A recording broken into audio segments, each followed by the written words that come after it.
The inaugural Conference of Native Nutrition brought together tribal officials, researchers, practitioners, and others to discuss the current state of indigenous and academic scientific knowledge about Native nutrition and food science.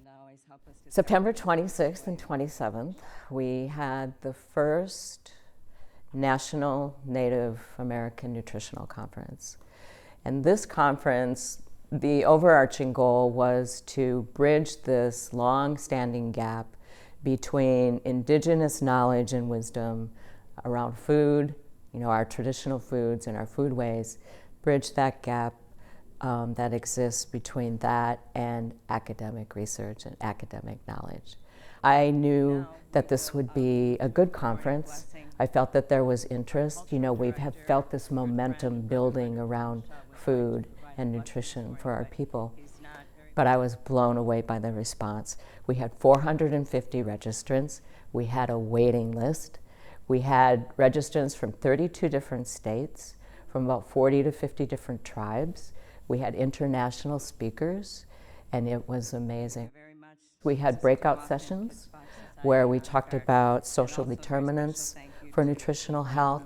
We talked about health education programs, and we talked about improving the nutrition of Native communities. The Shakopee Mdewakanton Sioux community and the University of Minnesota's Healthy Foods, Healthy Lives Institute hosted this milestone event that is a project of Seeds of Native Health. I served as Secretary-Treasurer for the Shakopee Mdewakanton, and it was during that administration where we developed the idea and started implementing Seeds of Native Health. So what we did is we made a 2-year commitment, $5 million, to address the nutritional and health crisis among Natives. And we did this by engaging 2 re-granters.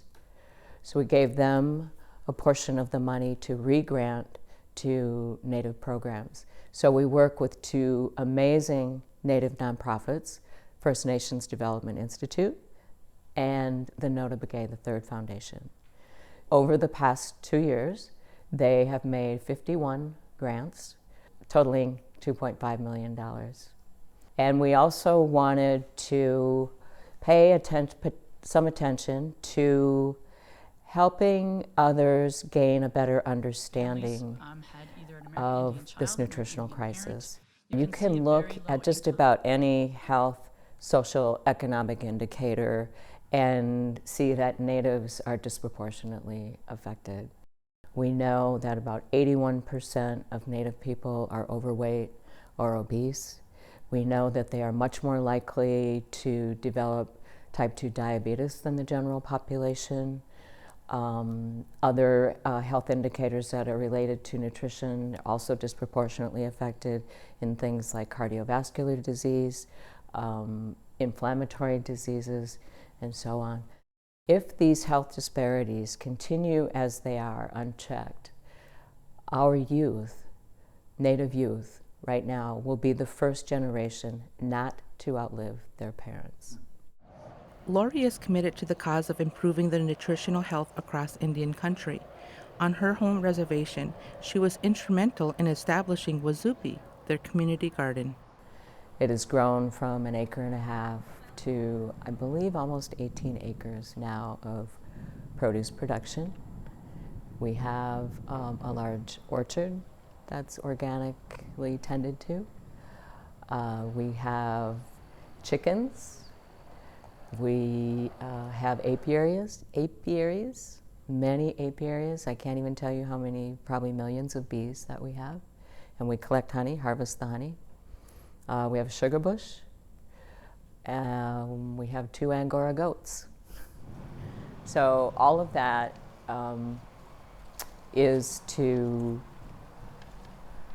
give our community members the opportunity to be engaged in good food, in healthy food, and hopefully have a healthy life.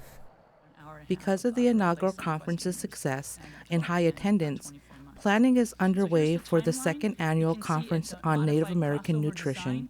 people either randomly. One way that we're going to know how effective our dollars are being used or what kind of impact that we're able to have in Native communities is that there's accountability for the grantees. And this is one of the reasons why I was so happy that we engaged First Nations and Nota Begay III Foundation, because they have the experience and the capacity not only to work with their grantees and provide technical assistance, but also to do some evaluation.